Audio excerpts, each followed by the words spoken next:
Christmas lights and every street. This is Cedarwood Luxury Radio, 94th Galaxy Radio. This cool dry breeze way just they blow reminds me of one thing. My skin go white, my lips go dry, the usual Hamatan feel. All my neighbors done they feed their fowl, make it fat by 25th. Oh, why this Christmas go sweet? Markets done they full, of course, the price of things go rise. Oh, you better rush buy Christmas clothes and store your bag of rice. All these rushing feelings and merry spirits call us the eulogy. Oh, why this Christmas go sweet? I get my Christmas found in my yard. My house they bling bling from the Christmas light. And every street corner them they blow knockout morning till night. Oh, why this Christmas this sweet? I don't pack my bag for night. Tomorrow I hit the road. No matter where hustle carry you go, Christmas brings you home. Cause the rice they sweet and chicken stew when you chop with your family. Oh, why this Christmas the sweet? I get my Christmas found in my yard. My house they bling bling from the Christmas lights. And every street corner them they blow knockout morning till night. Oh, guy, this Christmas they sweet.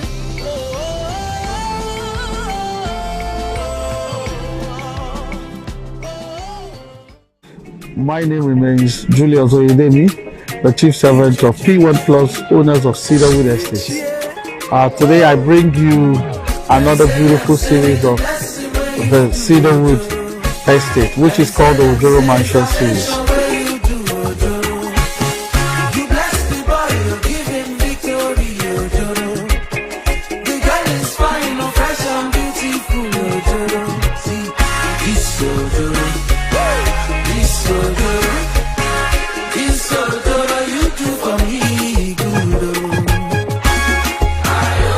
And right about here, you can see the beautiful work ongoing.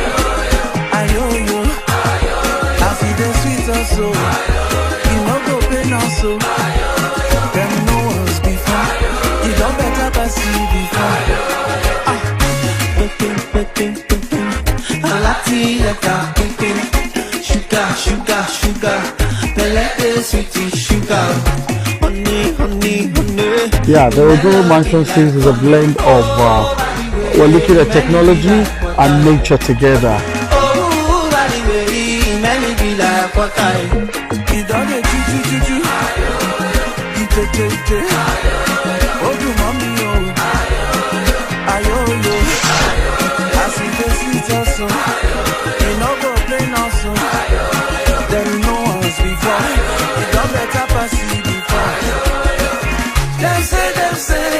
The way you do, Ojoro.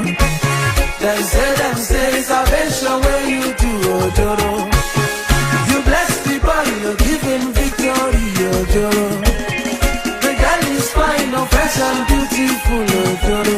See, this Ojoro, this Ojoro, this Ojoro, you do for me, you know.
Christmas lights.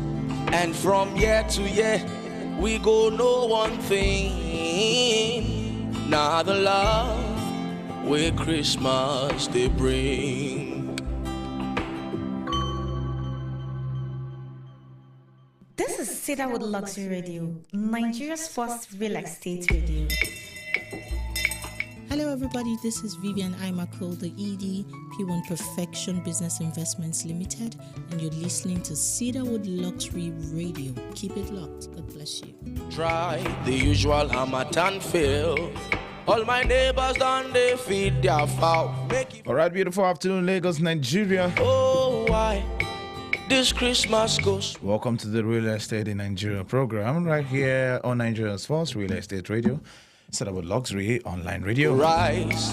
Oh, you better rush by Christmas clothes and store your bag up. If you're meeting me for the first time, my name is David. Rushing feelings and merry spirits, colors the eulogy. And this is the very program that comes your way every afternoon at 1 p.m.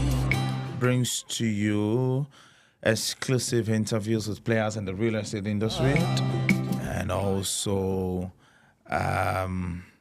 informative lectures as far as the real estate industry is concerned. Corner, them they blow knockout. As it is our habit to always celebrate people that are worth celebrating, as you all know, but just in case you don't know, we take our time to celebrate our beloved clients and PBOs. And when we talk about celebrating our clients and beloved PBOs, we're referring to celebrating their birthdays with them. We understand how special your birthday can be, and so we've taken it upon ourselves to make that very day more special by publicly celebrating you right on this platform. So yeah, I'm going to send out a few birthday shout-outs quickly. We were unable to do the birthday shout-out for Monday, so it's going to be, I'm going to be doing birthday belated. I'm going to start with those who had their birthdays over the weekend, last weekend down to this very day, all right? And also, you know, the very beautiful sound right there is that very sound, So yeah, the song is titled That's Christmas to Me by Steve Hill. This Christmas goes sweet. Yes, that's Christmas to Me, Steve Hills, right there. You can do well to go on all streaming platforms to get that very audio. And just like I said, since we're in December, we're drawing close to Christmas.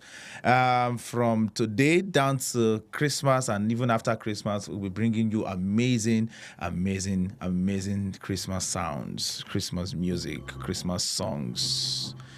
Yeah, we had what was the name of Afro Christmas by Prince Emmanuel in the morning. And this time around, yes, that's Christmas to Me by Steve Hills. All right, let's quickly take our birthday shout out. We begin with Lola Boma, who had her birthday on the 7th of December. That's Lola Boma or Rawari. Happy belated birthday. Prosper Kai Yoda, happy belated birthday. Ugochukwu D. James, happy belated birthday. Mark Chimsney, happy belated birthday. Mark Chimsney and Neobi, happy belated birthday. Edwin Egbe Jimba, Ifeanyi Theodore, Ambrose, Greggs, and Osaze Corey Uyi. They had their birthdays on the 7th of December, which was Saturday last week. Happy belated birthday. And yes, for Sunday, the 8th December, Adeolu Awofisayo,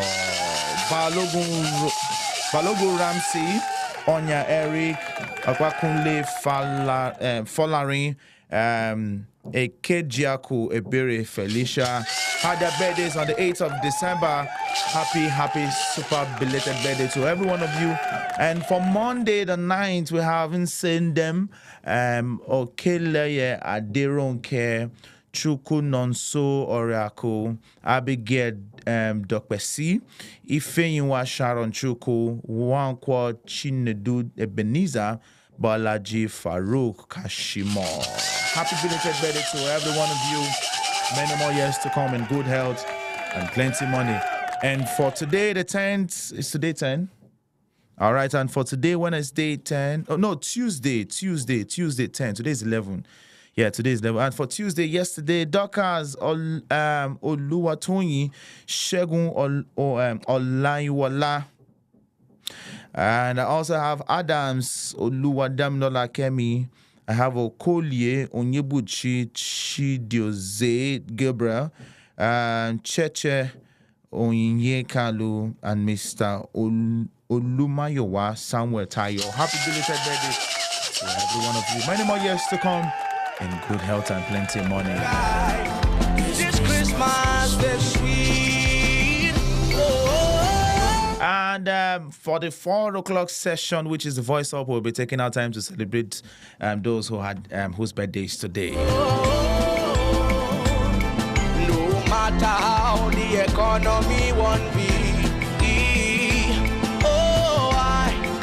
This Christmas is so sweet. If you believe this Christmas is going to be sweet for you, I'd love to hear from you via the comment section. Yes. What are your plans? Are you saving up? What are you doing towards Christmas? What will you be doing on the Christmas day? And somebody asked a question. If you are giving, let's say 5 million naira, not to, if you are giving a particular work, let's just use 1 million naira. If you are to work on Christmas Day for 1 million naira, will you work? My brother, I will collect that 1 million naira and work out through that deal. All right, so yeah, that's for that. As we draw, as the Christmas Day comes to, as it draws near, we would be anticipating by, giving you beautiful sounds of Christmas, beautiful Christmas songs on every of our shows, every of our programs, all right? So, yeah, quickly, for this afternoon, we have a lecture to present to you all. For the next 31 minutes, I need your attention.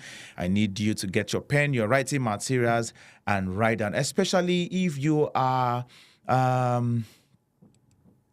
if you're a part-time real estate personnel, let me put it that way, all right? Yes. We have a video lecture from Lydia Vallis Quiz. Yes, how to succeed as a part-time real estate agent for the year 2025. All right, so yeah, if you're ready, we are ready. Get your writing materials, get your pen, ensure you don't have any form of distraction. Do not be distracted at this point. This is the time to learn. Yes, we do this every Wednesday. We bring your way exclusive interviews with players in the real estate industry, and we also bring to you educative, informative real estate conversations, topics as well. So this afternoon, how to succeed as a part-time real estate agent, let's say in the year 2025. All right, let's go. Are you a real estate agent that is doing real estate part-time? Maybe you have another full-time job and you're trying to juggle real estate. You're trying to figure out, is it even worth it? What do you do? What should your schedule look like? Well, that is exactly what we're going to be covering today, and so much more. So before we begin, let us know where it is that you are tuning in from, and also any specific questions that you have. As we're going through answering the questions, if you are enjoying this live stream, go ahead and give it a thumbs up, and also drop up some comments. Now, right now, we just want to get right into it, but it's not just going to be myself. I want to bring on millionaire real estate coach, Robert Villanueva, which you saw already in the last live stream. So Robert, welcome. Hey, yeah, thank you. So first of all, I know I said millionaire real estate coach. What exactly do you mean by millionaire real estate coach? Yeah, absolutely. I actually love the title simply because of the fact that I get the good fortune of having front row seats to dozens of coaching clients that I've had the good fortune, of course, of coaching them from 20 deals a year to 130 deals a year, from 40 deals a year to 150, from 70 to, over 300 deals, and turning real estate agents into millionaires. So it's always fun being in that position. Yeah, that's awesome. And one of the reasons that I love having you on this is just because you have so much real estate experience, and just through coaching so many agents, you probably have seen what works, what doesn't work, the scenarios that they bring to the table. So you know what? I just want to get right to it. And this is the first thing. Can you actually succeed doing real estate part-time? It's challenging. It's challenging. I can't sit here and say that it's easy for people, because I get the juggles and the struggles, but you can. And it's really up to the individual themselves in regards to how badly they want it. You know, so the answer to the question is, yeah, they can. It can definitely be done if they really want it. Okay, so there you go. Short answer is yes, it can be done. And I'm glad that you brought it up, depending on how bad you want it, which kind of leads me to my next question, which I get all the time. Should you start as a buyer's agent or a listing agent? And the reason that I'm asking this is because I've gotten a few times agents that tell me, you know what, I'm doing this part-time. I joined a brokerage and they told me I should just start with buyers because I'm brand new. I don't have anything going on. So from your perspective, buyers, listings, what would you recommend? Well, the buyers are the lower hanging fruit. And in most cases, it's going to be a little bit easier to work with. And again, I say this with all due respect because I have to make sure that I'm attending to everybody in regards to the audience. But as far as buyers are concerned, the skill level that's required is basically how to open a lockbox. Okay, so going out there, showing people. The only challenge, though, is with working with buyers is that in most cases, it takes about 5 to 6 times more in terms of hours because you're having to go and show homes after homes after homes. So yeah, work with buyers, but I'm going to encourage you to work on your skills so that you can become a listing agent sooner rather than later, because the average listing is going to take about 2 hours worth of hours, whereas with a buyer's agent, it's going to probably take anywhere from 10 to 15 hours. Yeah, and to add on to that also, I would say if someone is doing real estate part-time, they probably have a full-time job. Maybe they're working 9 to 5, or maybe they're working the overnight shift, whatever that looks like. And buyers, once they're ready, you have to go out there based on their schedule, which might not even match up to your schedule. Yeah. I know when I started, I didn't do this part-time, but I went after listings just because I figured I could make the calls from home. I don't Yeah. have to go around showing buyers homes, and it just made it so much easier. Yeah. So along with that, how should an agent pick a brokerage if they're starting out part-time? Because, and then one more thing to add before you answer, maybe you can touch on whether, I feel that sometimes agents are like, well, I'm just going to go to that brokerage that pays me 100% commission just because I'm doing this part-time anyway. And do I really need help? So go ahead. Yeah, it can be a long-winded response, and I don't want to go in that direction because I'm going to answer from 3 different directions. Number one, from a producer, and basically as you are, and from a broker, being a broker for 20 years. So I've had the other side of the conversations of, can I work for you for 100%? And then the third, from a coach. But I'm going to be as quickly as I possibly can. You have to look for a company that's going to help support the goals that you want. The things that you want to work on, ideally it's going to be things along the line of skills, how-tos, and so on and so forth. One of the benefits that Loida and I both have is the company that we're a part of right now, which is Real.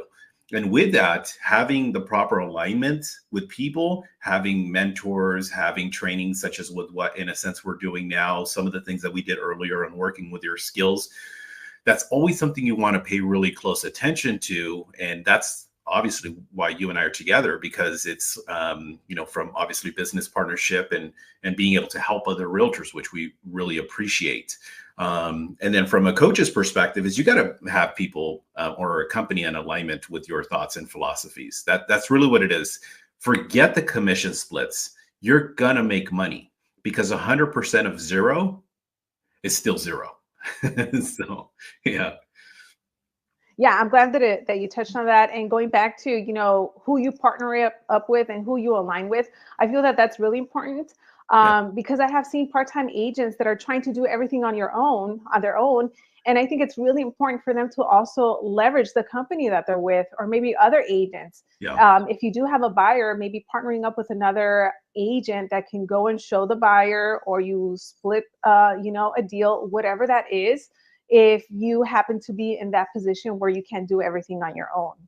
Let's stick on this point here just for a quick second, because might as well plug in with what we're going to be introducing here next month on February 15th, our VIP mastermind. And that's a perfect example. So I'm glad you actually asked that question. And our VIP mastermind is exclusively for the people that we're working with, people that are in our organization, because that gives you direct connection to people that have been there, that have done that, have this great mentorship setup.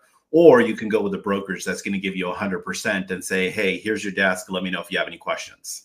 Exactly. And we have links to everything. Robert has a Facebook group where we do role playing. We do a lot of trainings in there. We did that this morning. If you guys missed it, definitely jump on that next week. So again, all of the links will be in the description box below. Yeah. So moving on to the next thing, what should a schedule look like? Well, keep it simple. Okay, so there's 5 key things in a schedule. You got to work on your skills.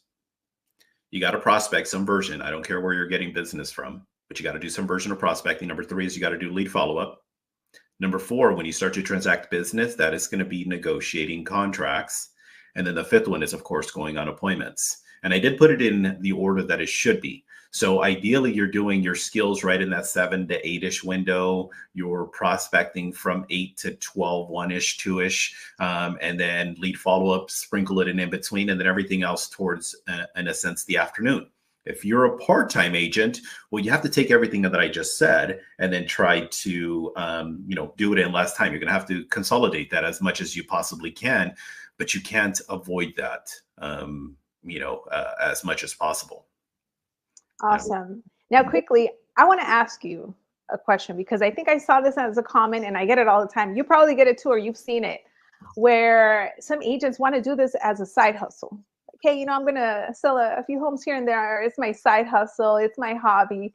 What would you tell those agents that maybe are thinking that it's just easy peasy, I'm just going to get a deal? I mean, there are some people that can do it as a side hustle. And if you want a couple of extra bucks and that's what you're wanting to do, it's not my job to sit here and say that that's wrong. But if your ultimate goal is to eventually make this thing full time, here's what I like about this, Loida.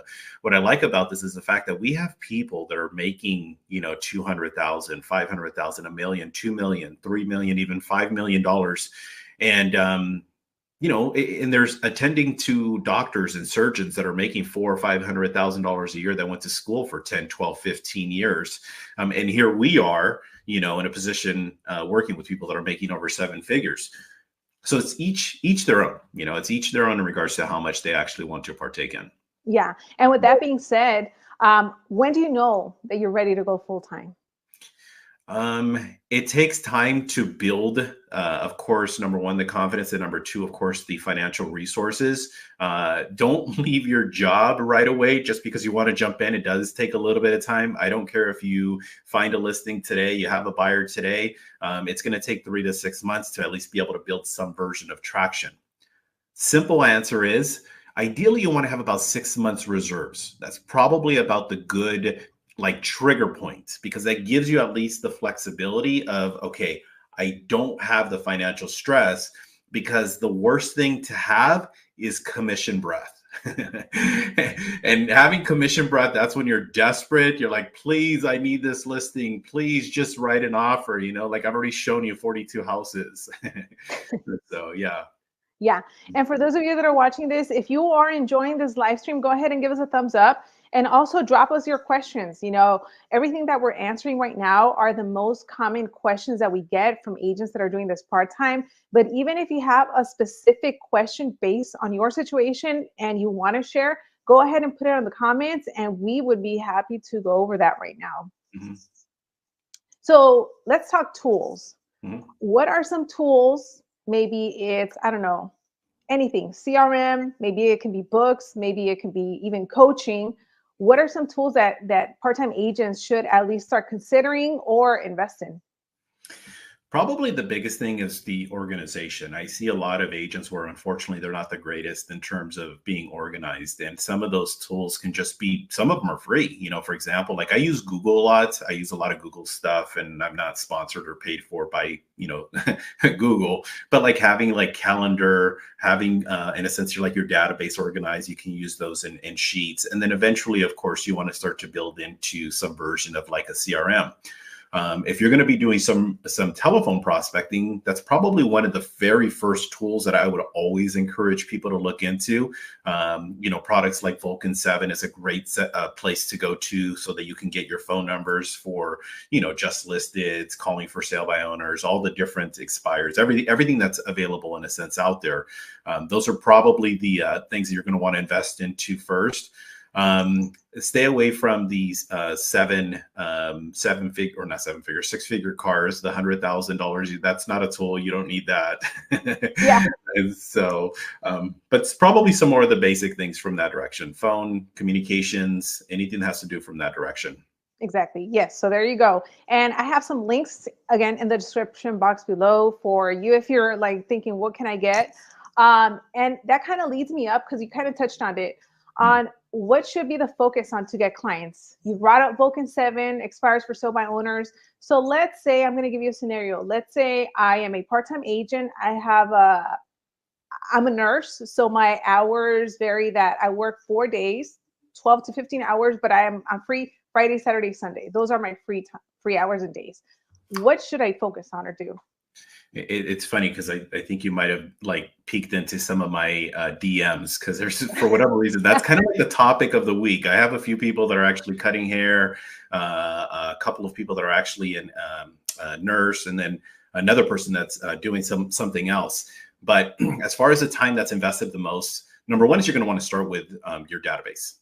Okay. Your database are your people that are closest to your friends, your family. You want to let them know. You don't want to be a secret agent. Okay. I mean, if you work for the FBI, that's different, but you don't want to be a secret real estate agent, because there's no money in that. You want to make sure that you let your friends and your family know.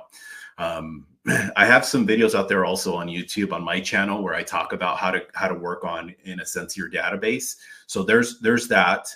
Number two is, you know, don't be afraid. I'm not the biggest fan of open houses, but if you do, in a sense, open houses, like for example, on the weekend, just make sure you're making them effective. And what I mean by being effective is, don't go out there, put 4 signs, sit there, twiddle your thumbs for 4 or 5 hours.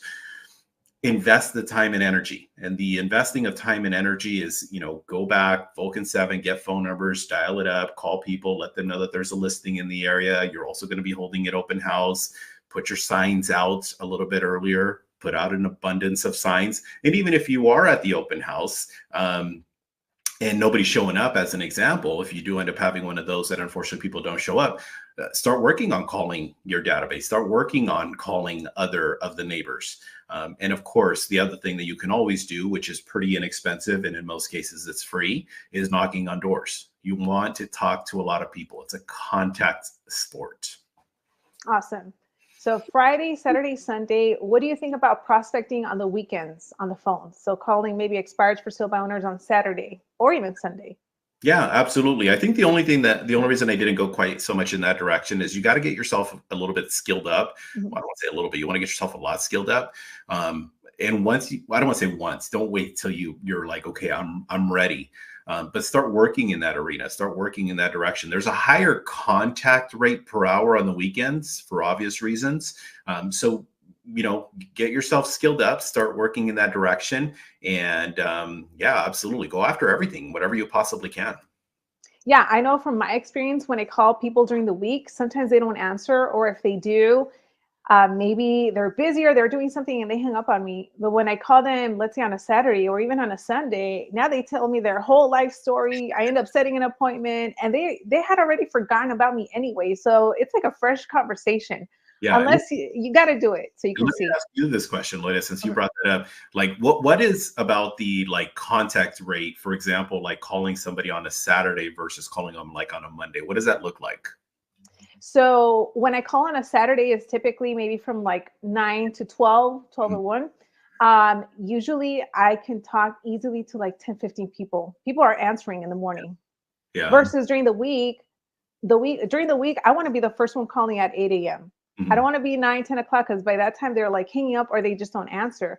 And then aside from that, a lot of agents are just not calling on the weekends. So it goes back to skills.